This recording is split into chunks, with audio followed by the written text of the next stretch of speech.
Welcome to episode 180 of the CUInsight Experience. I'm Randy Smith, one of the co-founders of CUInsight.com, and this show is all about taking a deep dive with the leaders of the credit union movement that make it so great. And from time to time, we're lucky enough to have people from outside our industry to share their knowledge.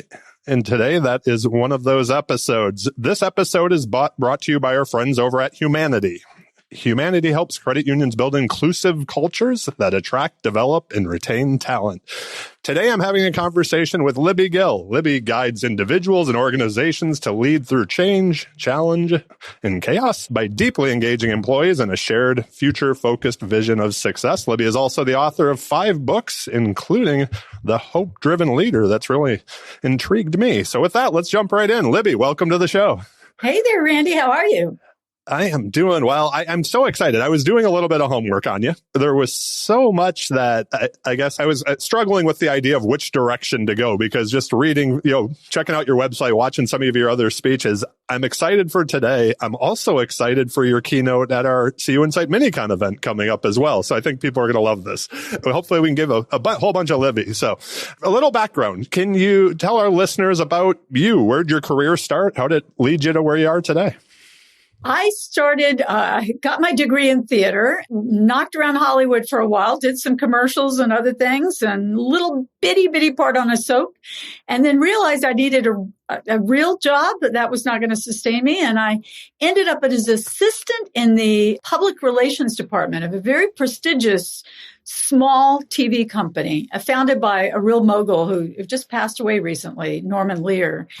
And it was a really exciting place to be. I had my own parking space. It was a real job. And about 5 minutes, that little company got swallowed up by Columbia Pictures. And then that was sold to Coca-Cola. And then it was sold to Sony. And even as a young, starting out leader, I kind of figured I had 2 choices. This sort of the dive under your desk option, or the raise your hand and volunteer for anything. And that's the route I took. And then in 5 years, I was head of the worldwide public relations division of the television group there. So it was a pretty fast climb. I kind of didn't know what I didn't know at that point, but it was pretty exciting. So this is random to everybody listening, but I went down one of those rabbit holes over the weekend and saw an old interview of Norman Lear on the original David Letterman show, like when he was still at NBC. And it was fascinating how much TV that guy produced. So he was truly a legend. And it was a great start in terms of just starting career and understanding about change. But that was only career number 1, Randy. So you have to tell me if you want to go on from there. So what took you away from, let's say, a more corporate side to get into being an author and coaching and, consulting more? Well, I worked in television about 15, 16 years and really enjoyed it. I started with the public relations launch of Married with Children. I ended with the launch of the Dr. Phil show. And I just kind of felt like I'd done it. There wasn't really anywhere to go. I didn't want to work on the film side where it's all about, wait for 10 years and then it's the opening weekend that you had to worry about. Yeah. So what I had loved was helping my young team, because I always had a lot of young, green, newbies on my staff, because it was very labor and time intensive what we did. You hang out on the set with your television stars for 3 or 4 days, covering a news piece or something. And I just loved turning them into media superstars, and they're all over the business today. So to me, that was the sort of the genesis of, hey, I could do this for a living. And I tell you, I read a story in Newsweek magazine about the new movement of coaching. It was really in that kind of life coaching phase. And I was interested in the intersection of, people and how their brains worked in business. And pretty quickly established a clientele and then just kept writing. You've got an old bio. I'm up to 7 books by now. 7 books? Oh, geez. Yeah. Sorry. No, that's quite all right. I apologize. And so I started coaching, and it started in that sort of public relations, communications, brand world. And then it morphed from there into what I really loved was leadership. And I've done it for 23 years now. So a long time. That's fantastic. Let me ask you this. I mentioned the title of your book, and the one book, a few back now, I guess, but this idea of hope theory. Could you talk a little bit about how that applies to leadership in general, but also obviously organizations? Yeah, and to your personal life. But hope theory it's the science of hopefulness, which most people don't really think about. We sort of know about the happiness research, but not so much the hope side. And it comes out of the positive psychology and the medical communities. And what it says, hope theory is all about having a vision of the future, what one of the pioneers called true hope. It's not a false hope idea of, everything's going to be fine. It's all going to turn out okay, which is, half full versus half empty. But it is specific and situational. If I do this, I can drive this outcome. And when you have that vision of the future, whether it's for the next 6 months, the next year, or for your lifetime, and you recognize that there are going to be obstacles, and the higher you set the bar, the more obstacles in your path. And as long as you are willing to persevere and continue to move past those, if you set realistic goals, they can be lofty, but they've got to be real. The odds are very good that you can reach that level of success. I think about credit unions here, and they're nonprofit financial institutions. They're it's very tied to the community, very mission driven most of the time. I saw again something that I read on your website, I think, where it said creating that purposeful and productive workplace, and that purposeful word really resonated with me from the industry that we work in here. What does a purposeful workplace look like in 2024? Well, when you think about the leaders, the most senior leaders of an organization, they're very clear on the vision. They're clear on the mission. They know what they're there to do.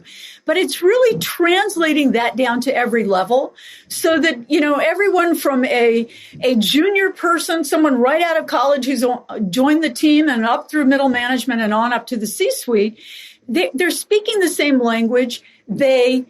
And I don't necessarily mean that literally because they're global sometimes, but right. That everybody can recite the vision, and they know at its best and optimal, where you and your job, your role ties into that vision. You may have one little slice of it.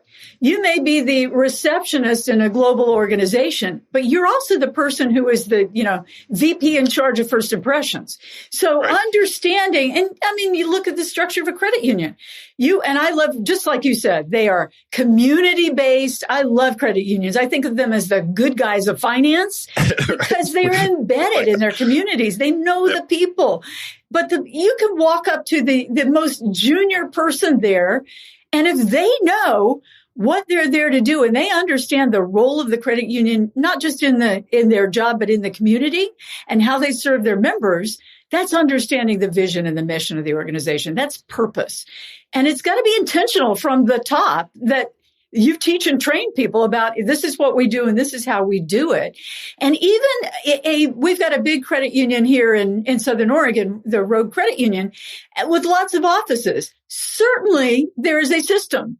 But there are also nuances depending what town you're in. Are you in the mountains? Are you in the snow? Are you in the valley? Are you in the heat? There are nuances, not just of weather and climate, but of the people in the community. Yep. What's the main occupation? What do people do? What's the financial level? What is their education in terms of their financial wherewithal? Understanding your people. And I think leaders have to be very mindful of that so that they can teach and train that along the way. This is really resonating with me. I was recently at a conference and had some conversations there, just kind of kicking off the new year, first event of the year. But it was reminding me of conversations that I was having with friends who I'll be 50 this year. So it's like kind of growing up in this space. A lot of the people I grew up with are now we're CEOs of the credit unions and things of that nature. And financial services overall has been very disruptive with technology and fintech and everything that's been, happening. And when talking to friends that maybe are in that leadership role today, sometimes it almost feels like they feel frustrated because whether it's up, they're bored, or down, maybe that the whole team isn't like running at the same speed that they are to stay, relevant or to make the change that's needed. So when you're talking there about making sure that everybody's on board with the vision, it was really resonating with me. Like, well, sometimes us as leaders run too fast like football analogy, we outkick our coverage, right? Can you talk about that? Because this literally is conversations that I've been having in the past week or two with friends. Well, the volatility, you're right, in the financial world. Although my folks say it's starting to settle a little bit, maybe. We'll see. And who knows how long that will last. But you're absolutely right. What is in your head at a C level or a senior level is not in everybody else's head. I hear this as an executive coach all the time, where leaders assume that people understand them. I said, no, when you've said it 1,000 times in 100 different ways, people are just beginning to get the message. So first of all, repetition is your friend, but you cannot assume. Don't overlook the obvious. You've got to tell people things. And because we are moving quickly, and sometimes our action, because there are things we don't have to waste energy on because we already know them. So we can just move at full speed. But that can be too fast for people that are coming up the ranks. And you've got to take, if you don't invest that time in training and teaching, whether that's formal or just feedback loops, those kinds of things, you're going to lose in the end. That you're either going to lose people because they just feel either overwhelmed or somehow disengaged from the process because they don't understand what's going on. And it's not a lot of people that will say, hey, I'm feeling fight or flight syndrome. You've triggered me because there's so much information coming at me. They won't necessarily tell you that. That's a level of vulnerability that someone more junior than you may not want to share. Right before we jumped on to record this, I was reading an article in Esquire about the talent gap and this upcoming talent gap that's coming even more with baby boomers turning 65 every day. And it was this, when you talked about, educating everyone, it was this idea that in corporate culture since the 30s, like you turn 50 and people, and maybe this is personal to me because that's what I'm terminating this year, but that idea of training people at that point almost stops. Oh, for sure. Well, the funny thing is it doesn't start. Sometimes there's an introduction or the university, you go through that 3-day training program.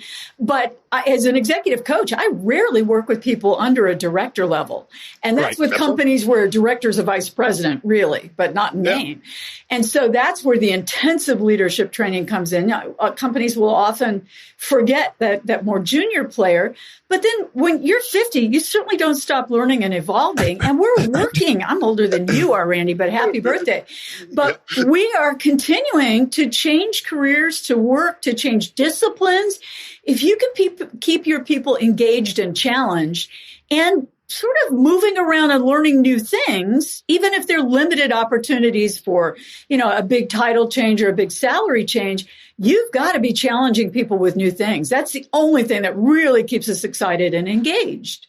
The article was talking about and based on this idea of a talent drain that's happening, and there's not enough there just isn't the population growth to fill that gap. So people may have to work a little longer, and I just found it fascinating because we talk a lot in credit unions about, I think, the next generation and really spending a lot of time making sure that we are succession planning and bringing up that next group. But it did make me think. And like I said, I literally was just reading this. So it's not like I put a lot of thought into this, but this idea of but we can't forget about the 55-year-old who still has a decade or more left with our organization. Absolutely. Right? And I think the fact that we're healthier, we live longer, we hang on to our mental faculties. People need the money often. They either got their 401ks kicked, or COVID took a chunk out of savings and people are thinking, I'm going to stick around for a while. And sometimes the younger generations may resent that. There's some of that, but I believe there is room for everyone. Even in the recession, when I was coaching people and jobs that was a really tight market for the job seekers, it was like somebody's going to break through. It might as well be you. And so, there's always a way. But yes, we have to be mindful of both ends of the spectrum. Yeah, Why would you let your institutional wisdom walk out the door if you've still got, 10 years, or you find something for that person to add into their portfolio? And I mean, their career portfolio that makes it exciting and inspiring. As leaders, what questions should we be, asking of our organizations? I think we need to find out where the gaps are. We need to see where are those gaps in that teaching and training level. Where is the succession plan? Just like you said. And some people think they've got it kind of figured out in their heads. But have you sat down informally? And sometimes in smaller organizations, there's less formality around here's my next group and here's my bench and here's who I'm moving up along and here's how I'm doing it. Larger organizations, big corporations often have that sort of baked into the system, but we all need to figure out when is this person going to be ready to change or to grow? And what are they missing at this point that they're not ready for that next step? So we need to think about that. We need to think about what is our cultural environment? What do we stand for? What do we tell people? What do we really believe in? Where do we, put that stake in the ground? One credit union I spoke to said, and it was here. I'm in recent Oregon. I've only been here for 2 years. I've lived in LA for many years. In fact, my first introduction to the world of finance was my credit union in Seal Beach, California. It was Sierra Federal Credit Union. I'll never forget it. I was 16 and got my first checking account at my father's insistence. And that was my introduction to the world of, balancing a checkbook, something I've never been great at. But, and it was really a great relationship. But in my new community here, we had some horrendous wildfires. Last year, and the last 2 years ago, was really bad. And credit unions had to do things like find people housing, things that were way beyond the scope of their jobs, find money for people that needed that emergency cash, do all sorts of things for their members that they hadn't expected to do. They certainly hadn't been trained to do, but they said, we're here for the community. We've got to serve. And if that means I'm going to go out and deliver some meals, that's what I'm going to do. And by gosh, they did it. And they were very serious about it. That's purposefulness. That's intention. We say we're going to take care of our people. What does that mean? You're just going to serve them well when they come in for something, or you're going to go beyond when the need is there? Absolutely. I'd like to bring it back inside the credit union a little bit for the folks that say maybe they're already in the C-suite, but they'd like to be the CEO. Or like when you talked about working with directors or VP level folks who want to move up in their careers, because that's many of the folks who listen to this podcast. What advice do you have to, you mentioned in the very beginning, to raise your hand, right? And get the opportunities or go after the opportunities. If somebody is sitting there today and they're listening, do you have a couple nuggets that you can throw out there for folks? This is my coaching population, is these senior executives often just on the edge of the C-suite. What they have to think about is, and using credit unions, their financial knowledge, their acumen about the business and the industry and the credit unions writ large, how the whole idea of credit unions works is great. And you've got to have that as a foundation. But that next level, it's all about people leadership. It's all about, I used to use the example of in my corporate world, if the CFO was the guy with his door closed working on a spreadsheet, that was not really a leader in the organization in the sense of my door is open. I got to answer questions. I got to talk to people. I've got to be moving people up. So you have to recognize that those relationships, and everybody talks about it, those relationships that you build inside the organization as well as external are critically important to being visible, to being relevant. And my rule of thumb has always been in kind of any size organization, you should be having one meeting a week internally. That's not an agenda-driven meeting. It's, hey, Randy, we haven't really sat down and talked. Let's grab a cup of coffee or let's sit down for lunch or, gee, you're busy. Let me bring your beverage of choice over and we'll chat for 10 minutes. And that's once a week. Now, maybe you'll cover your entire organization in 3 months. I don't know if it's huge, but that's baseline. You got to get to know the people before you need them. You want allies. You want relationships in place. And externally, if you're a credit union, there's a lot of external, there are conferences, there are meetings, there are causes. You want to be involved in something where you get out of your immediate circle. And my rule of thumb is about once a month. Now, you play with those numbers, but the idea is and this is terrible, but I say it, you don't want to have the die at your desk syndrome. I'm going to sit here clicking away and I'm never going to go meet the people because I have too much work to do. You have to do the work, but you've got to somehow stretch time and sort of transcend reality and make time for people. We talk a lot on the show about mentors. Yeah.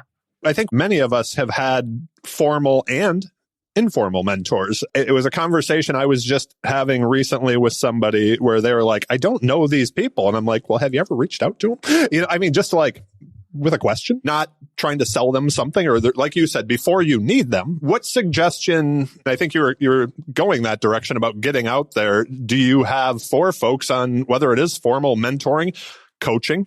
I think it's so interesting how many folks don't have a coach. We think about coaches in sports all the time, no matter how good you are. But the idea of, I don't need a coach. So whether it's a coach or a mentor, formal or informal, what suggestions or benefits do you see in that? Oh, a tremendous benefit. In fact, I'm the president of a women's leadership group, and we established a formal mentorship program where we pair and it's not always age-based, but we pair someone senior with someone more career junior, and they spend 6 months together. And it's really about, asking the dumb questions, the stuff you don't want to ask your boss. You can ask your mentor, including who should I know? Who do you think is important? Is there someone you can introduce or connect me with? But you can do this on your own. It's the asking for help. Sometimes you have to have a language of, go out and do it on your own. Just like your question, did you ask anyone? You go to someone and say, hey, I'm really looking for some mentorship. Is this something you could provide? And on what basis? It could be a once a month coffee date. It could be, once I did this when I launched my first business, my only business. I launched my coaching business, and I'd never taken a business class in my life, Randy. I can admit that now. I was a theater and dance major. I've learned it all the hard way along the way. But I went to a former supervisor, not in my area. He was more of a pure business MBA guy, but a good-hearted guy. And I thought, he'd probably answer some questions. I went to him and said, hey, Andy, I'm starting this business. Would you be willing to meet with me or take a phone call on occasion? Or could we have a quarterly breakfast so I can get some advice, pick your brain kind of thing? And he said, no. And I thought my heart would sink. And he said, we can do it. Let's do it at least once a month. And we did it once a month, sometimes more. Sometimes he'd bring someone he thought I should know. And I, of course, offered to make it convenient to him, near his home or office, and pick up the check. And never once in these months of mentorship did he let me pick up a check. And, many of us are used to helping others. But when it comes to asking for help, it's really a little scary. But the truth is, you will not crumble. If somebody gives you a look like, please, I cannot put one thing else on my to-do list, you just say, I understand if you're too busy. Is there someone you can point me to? Yeah. One thing that I've found, and I was having this conversation recently also, is now that we're 15 years into CUInsight, that type of a thing. So whether what people are starting out or thinking of going on their own or whatever it happens to be, a lot of folks will come for questions. And I feel like I always have time. But from that flip side of it, the part that does frustrate is when you have the conversations and then nothing happens with it. It's like you're asking, like if you were taking up Andy's time and he's like, literally, we're having the same conversation 3 months later. You know what I mean? Here's what you have to do. And anybody that comes to you for that informational interview or mentoring, or I personally hate the phrase pick your brain because that means I just want something for nothing. And that's hard. But if somebody says, I need some help with X, and they've defined it, how you're talking about your almost C-suite folks. I really want to get to that next level. Could you spend a little bit of time with me at your convenience so we can talk about how I do that? Sure. Then they say, meet so-and-so and so-and-so. You shoot them a note, whatever's appropriate, an email, a phone call, stick your head in the office and say, hey, thank you so much. I met with Jim and Bill and Mary, and it was so helpful. Go close that loop, because then they think, hey, yay me, I gave some great advice. And what do you know? They took it.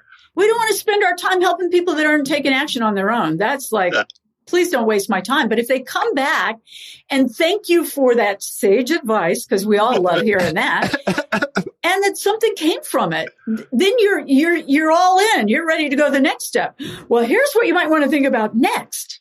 I love that. Okay, just kind of a broad question here, but it was one that I heard a couple of years ago on a podcast, and it was this idea of an investment that you've made in your career. So the question when I heard it was, what was the greatest investment you've made in your career? And the example was Warren Buffett saying Dale Carnegie courses. Yeah, that's really great. right? So is there one for you? Yeah. And I hope this doesn't sound lacking in humility, but I got to say, yes, training, teaching, learning, reading, talking to everybody. But finally, I made the investment in myself. I thought, okay, I can do this thing. I don't know quite yet how it's going to play out, but I am willing to crash and burn if I can't make it happen. And look, I was sole support of the family. My husband was a stay-at-home dad, taking care of the kids, and had put his career on hold for me to do that. And I thought, I'm going to do this. I'm going to take a chance on myself. And that was a real investment because I had to scramble. That's when you start asking for help. And so I decided I would do that. And I'm knocking wood here, Randy. It turned out really well. That's fantastic. Let me ask you on that, because it makes me think back also, like when you kind of do go all in, right? Like where you're like, oh, everybody's depending on me for this. In something you said earlier, where, you mentioned the degree in the arts, not business. Often it feels like maybe folks, and I can think about it, even when I was younger, that idea of like getting in my own way, because I didn't want to ask questions because I was afraid I was going to look dumb or whatever. And then you get to a point where it's like, oh no, I don't know anything. Let me ask all the questions, right? So how do you get past that hurdle? You're hitting on every coaching button. And that's another thing of senior folks who think, especially if they're at that tipping point where they're not sure they know enough, but they're really senior. Eventually, you'll have people that know more than you do in their subject matter. And your job is not to do a deep dive into what we call them SMEs, which always sounds like pirate talk to me, but SME, your subject matter expert, is supposed to know more than you. I had an attorney I was coaching who had switched from, I think, real estate law into employment law. And it was just an opportunity to switch and move and relocate and kind of start in something new. And it was like, there's no way you're going to know it all. And she felt so bad. I said, look, they hired you knowing you didn't know everything, but you know a lot. So depend on the people below you and around you to answer those questions. And, you're the CEO of an organization. Trust me, you will not know what your IT guy knows. Or, pick another area of finance. You're not going to know all of what they know. You may not know what your loan officer knows. Again, this kind of goes back to having more and more friends and being around more and more people that are moving into CEO roles. Often the folks who come up in the organization and do well tend to have those get it done personality, that A-type personality where you're like, you put your head down, you get your work done, you have success. Now you're a leader. You don't need to know your everything, right? Any tips on making that transition? Well, you have to be opportune. You have to. It's a little bit of reading the tea leaves. You've got to understand where are the holes? Who's about to retire? Who's going to move on? Where is there going to be opportunity? Are we growing? Are we acquiring? Are we merging with other credit unions? Are there opportunities there? So, and if you're not out with people talking, you're not going to know all of this. Those jobs do not arise because you see it on a job board or on, Indeed or LinkedIn. Those senior level jobs you're going to hear about, but only if you've got your ear to the ground. So keep an eye out for that. And then there's the converse of that is people who feel like I'm going to bide my time and they're waiting and waiting and waiting and waiting for years. I know some people who've done that. And after 10 years in that same job and there's no promotion, they've missed the opportunity to be thought of as someone who's on the way up. And there's a trap people can fall into. And just from my own experience, it happens more often to women than men. And I'm not a genderist. There's plenty of data on this, is that you become the utility player. Oh, throw me in anywhere and I can do it. Throw me in over there. And pretty soon you're so valuable at that level. And we've forgotten that you wanted to, go up the ladder. So you've got to be vocal about it. And if you need to, you've got to leave the organization to go somewhere else. Yep. You see that often, right? Where folks do have to leave the organization. Let me ask you, today, 2024, you and I, we've been around leaders and CEOs for many years. Many of the books we were brought up on maybe didn't age as well. Some of them did, but those leadership books. But what today makes a great CEO or a great leader of people? There's a study, and I'll probably use this at our upcoming conference, but there's a great Gallup study, and it was the guys that went on to become the StrengthsFinders guys, and they asked a bunch of people, what was the best value or trait that the best leader in your life brought to you? So it was some experience or someone you knew. And they took all these words and phrases and they categorized them, because there are variations on this. And they found that the best leaders brought stability, right? You got to be the rock. You got to be the adult in the room. They brought compassion, because, certainly we saw that during COVID. There was a lot of you can't just say you're compassionate. You've got to show it. You've got to be that. Trust, which meant I can trust you and you can trust me. And we've built an environment based on that trust and respect. And then the last thing they said, and some called it direction, some called it faith, was hope. The best leaders brought a sense of hope. We know where we're going. We are looking at the future. We'll tell you the truth about it, but we can see, it's sort of we can see around corners, which of course they can't, but we've got a vision of the future and we're taking you with us. That gives people that sense of, great. They've got the big picture. He or she is leading the charge, and I'm feeling good about where we're going. I'm engaged in that process. I'm going to follow along. This is purely a personal question on mine here. Every time when I hear you say hope, I also have optimism in my mind. Similar in this context, or is there a difference? You can throw happiness in there too, because they're sort of the emotional cousins. But optimism is really and defined as a generalized sense of it's going to be okay. Things are going to turn out all right. That's a good thing. To be an optimistic person, you tend to be the I'm a half full. I look on the bright side. My husband, on the other hand, the attorney, he's a half empty. He's always saying, well, watch out for this, watch out for that. What if? We have a need for all of that. Pessimists can often be accurate. And happiness is a sense of well-being. That more often than not, you've got a sense of satisfaction and well-being.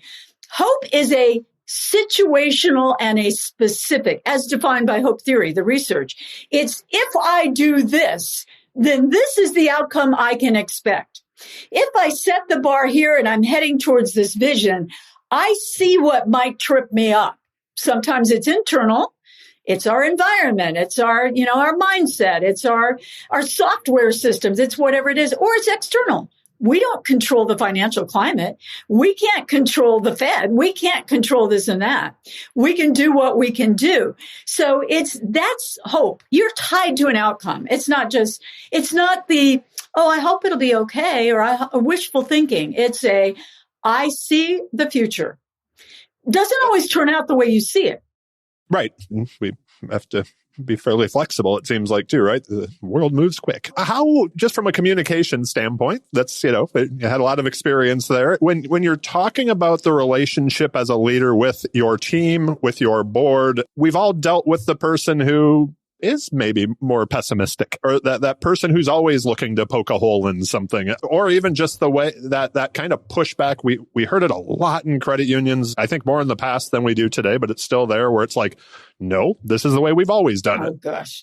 That is often on my PowerPoint slide. Who has said or heard, because everybody has one or the other, this is the way we've always done it. And the flip side is we've never done it that way. Well, what you've done before, and even what you're doing today, is not the path to the future. If you continue to do what you're doing, you're not going to survive. We see, just like you said, the world moves fast. Just wrap your head around the speed of the world today, the speed of technology, of change, of information and data is the slowest it will ever be for the rest of your life. I love that. So you've got to get people past that mindset. And some of it is, I'll be talking about some of this, is the resistance to change. It's a lot about that. Why do we want to stay in status quo? And just my back of the envelope math on this says, in my experience, about 25% of people say, yay, sign me up for that big change. Right. And about 75% of people say, didn't we just change yesterday? Can I sit this one out? So you've got to really define the benefits of we're changing this process, this system, whatever it is, the way we think about things. I'll give you another one, Randy. The Fortune 500 was established, I think it was 1951, 500 companies, big list of all those ginormous can't fail companies. How many do you suppose are on that list today? I read this a few years back. Wasn't it like 1 or something like that? It's 41. 41. Okay. Still, out of 500, giant companies fail every day. So if you say, we're just going to keep doing this because it works, you've got to look at the bigger picture, which is not to say that you can't identify what are high value activities and that we need to consistently, you're a salesperson, high value activity is sales calls, whether those are in the field, on person, picking up the phone, whatever that is. Those are going to be high level activities. You got to let go of some of the low level activities or delegate them away or streamline them. So it's not that you can say, I can't just throw out everything I'm doing. Of course not. You've got to do things that are effective consistently, but you've got to look at, is what I'm doing now, is our process? Who would have thought there had been such a thing as Salesforce to say, well, if you do this massive data conversion and put it all in this system, it's going to make your sales, your sales is going to grow. Those things didn't exist. We don't know what's going to exist tomorrow. And credit unions have changed enormously over. Absolutely. I bet it was all on paper and all manual. You mentioned us balancing our checkbooks before. I'm sure the whole generation doesn't even know what we were talking about there. So, my kids don't get it. It's like, how'd you do it before remote controls? Absolutely. I've just got a couple of quick questions before we have some fun with some rapid fire questions. I absolutely love what you said about this is the slowest things are ever going to change. That just made me smile so much. I feel like for the last couple of years, I've had this idea where it's just like, there's no such thing as the status quo. Like maintaining isn't an option because everything either is passing you by or you better be moving, right? But if you just stay the same, there's probably one of those Fortune 500 companies that's similar size to it was in 1950, right? It's no longer a Fortune 500 company. So I absolutely love that. Last question before we jump into this. Is there anything you were hoping I was going to ask you today that you wanted to get out there? You've asked all the great questions. I mean, this is exactly what I deal with in my day-to-day world of coaching executives and also entrepreneurs. I mean, you talk about being nimble and changing quickly. If you're an entrepreneur and something doesn't work, you dump it and try something else like tomorrow.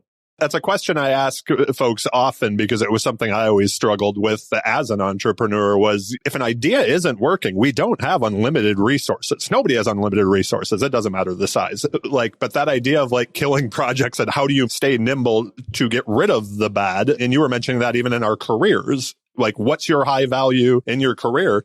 I mean, I long ago decided a good use of my time was not booking my travel, answering just things that just came through the transom. I had an assistant to do that.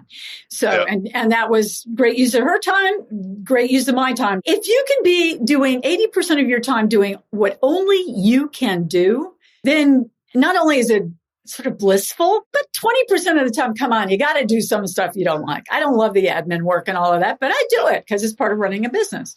So we all have to do that. I love that. So rapid fire questions. Your answers do not have to be rapid, but the questions, we roll through them pretty quick. What was the first job you ever had? I worked at a dry cleaners when I was in high school.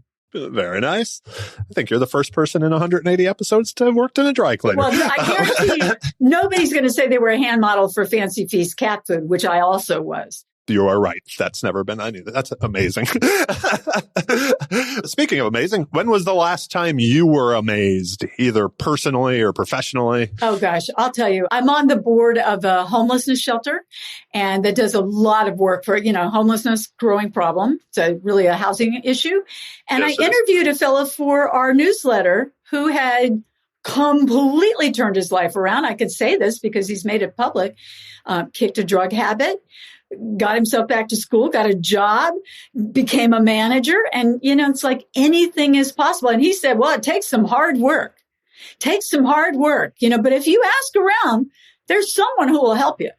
Absolutely. And if you haven't found the help, you're not asking enough people. And that, this guy had a really tough life, prison, the whole works. And it was like, wow, now he's a manager at Goodwill. His girlfriend just got her certified nursing assistant. They are on their way. That is beautiful and amazing right there.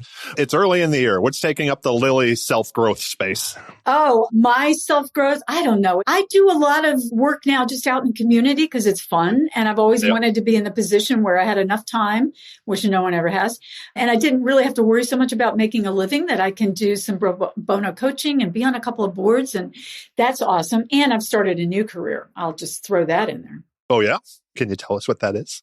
Again, these kinds of things that you say, hey, I'm all in. I don't know if it'll work or not, but I've been pecking away at a novel. And during COVID, I pulled it out and said, time to finish this thing. I landed a big time New York agent and I sold it to Random House. Congratulations. And it's like, okay, this might be my third career now. So this fiction? Yeah, it's fiction. It's a romantic comedy about the television industry, which was a big part of my life.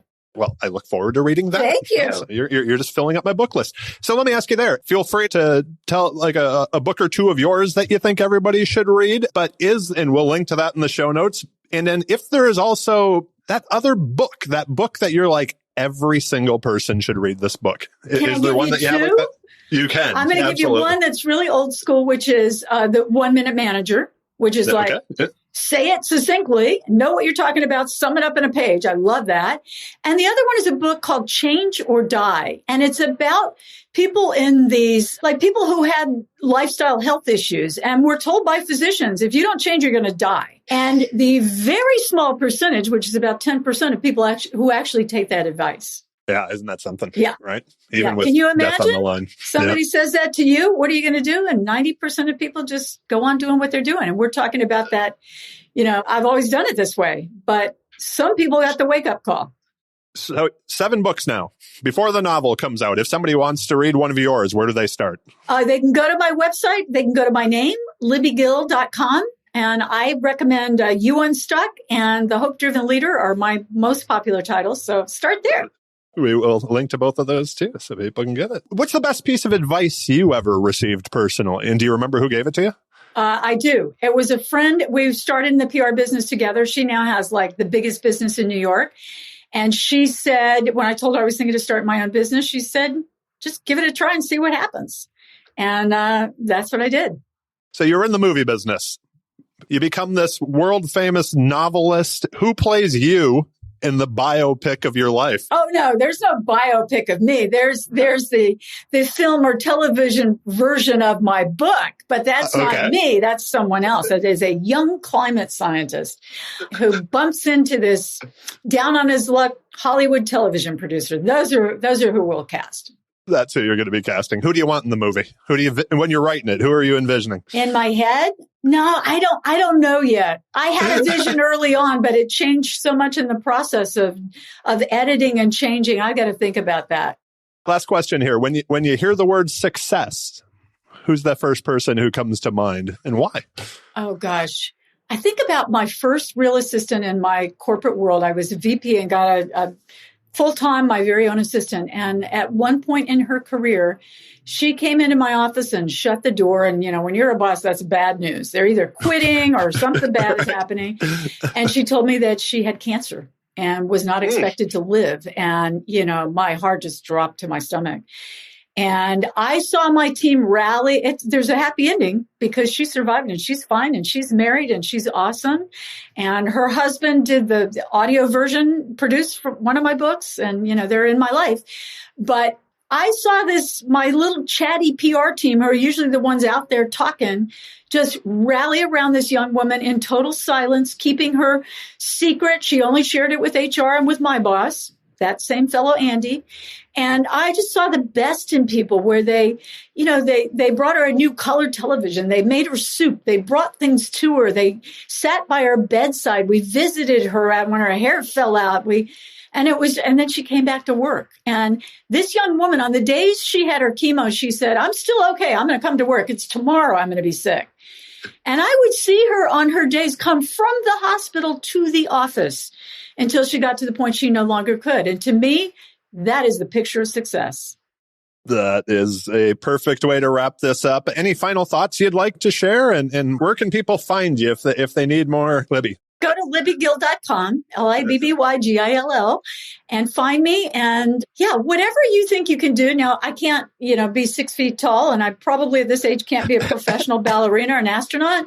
But short of those kinds of things, if you think you can do it, what is stopping you? I love it. Well, thank you so much for taking the time today. I can't wait to see your presentation at Mini-Con. It's going to be amazing. So everybody who's listened to this, or even if it's afterwards, you should go back and watch it again. Listen to this. So we will link to everything we talked about today in the show notes. See you soon. Thanks again. This is awesome. I really appreciate it. A few things before we go. Make sure to check out our sponsor, Humanidei, in the show notes. They let me have this much fun doing what I do, and they will help you build an inclusive credit union that attracts, develops, and retains your best talent. So also subscribe to the CUInsight Experience on your favorite podcast player. We're on them all. And if you're looking for one of the books mentioned today, just like Libby's, the CUInsight Experience podcast book list in your next read can be on its way from Amazon. Last but certainly not least, thank all of you for listening. Y'all rock. I appreciate you. Hope to see you all soon, and be well, friends.